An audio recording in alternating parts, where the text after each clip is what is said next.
Today, we're cracking open an ancient Indian playbook for strategy and power. This isn't just some dusty old book. It's a guide so sharp, so effective, it literally forged an empire. And you'll find it's just as relevant today as it was thousands of years ago. And that really is the big question, isn't it?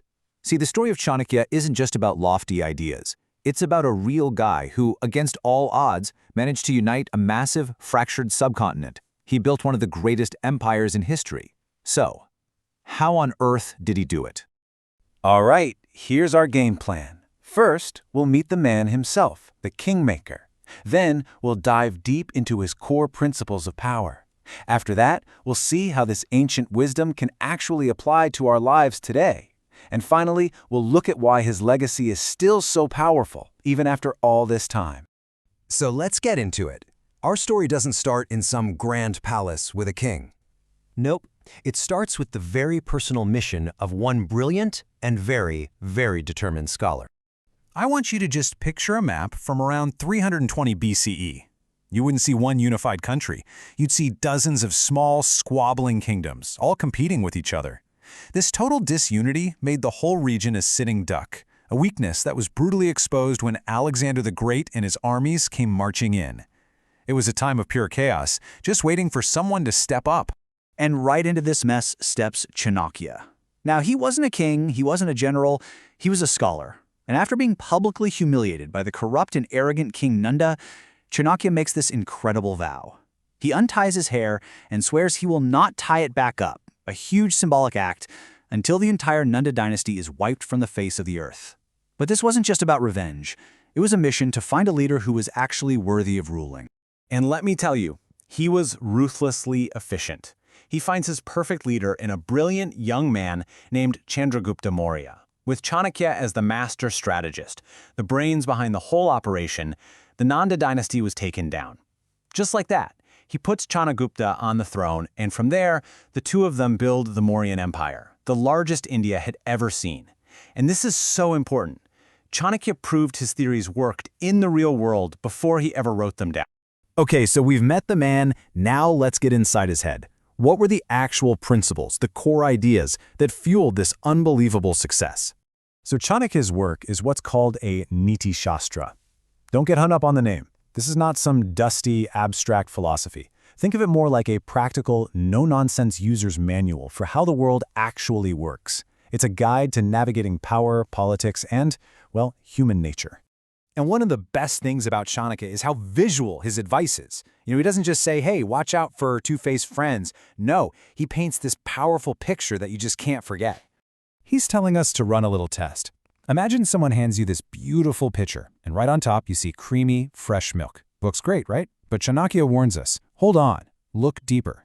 Because it's their actions, what they do when they think you're not looking, that reveal the poison hidden just below the surface. The lesson is crystal clear. Trust what people do, not what they say. All right, this next one is one of his most famous, and maybe one of the most controversial. I mean, at first glance, it seems to go against everything we're taught about being honest and good. But let's take a closer look at what he's really getting at here. What he's teaching is a lesson in pure pragmatism. Just think about it. Picture a forest. When the loggers show up, which trees are they going for first? The tall, straight, perfect ones. They're the easiest to cut down and use. The gnarled, crooked trees? They get left alone. Chanakya's point is that if you're too rigid, too predictable, too perfectly upright, you actually make yourself an easy target. Sometimes, survival requires being a little more flexible. Now, this stuff isn't just for ancient kings and generals. What's so amazing is that Chanakya's observations about people are just as sharp and useful when you apply them to your own life, right here, right now. This is such a powerful idea about discernment. What Chanakya is saying is that true value exists on its own. It's not defined by where it comes from or what kind of messy situation you find it in. So the lesson for us is to keep a really open mind. A game-changing idea can come from a brand new intern. A huge opportunity might be hidden inside a big failure. Gold is still gold, even if you have to pull it out of the mud. The key is not to let your own prejudice blind you to real value when it's staring you in the face.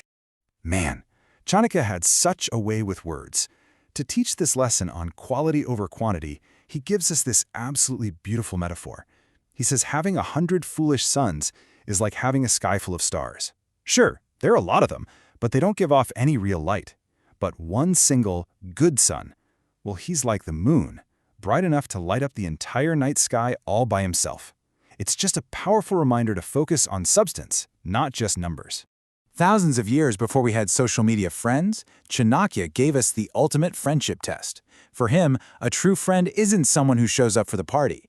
A true friend is the one who stands by you through the absolute worst, when you're broke, when you're sick, in times of war, even at the funeral. That, for Chanakya, is the only measure of friendship that really counts. So let's zoom out. Why are we still talking about a political advisor from the 4th century BCE? What is it about his ideas that makes them so timeless? I mean, just look at that number.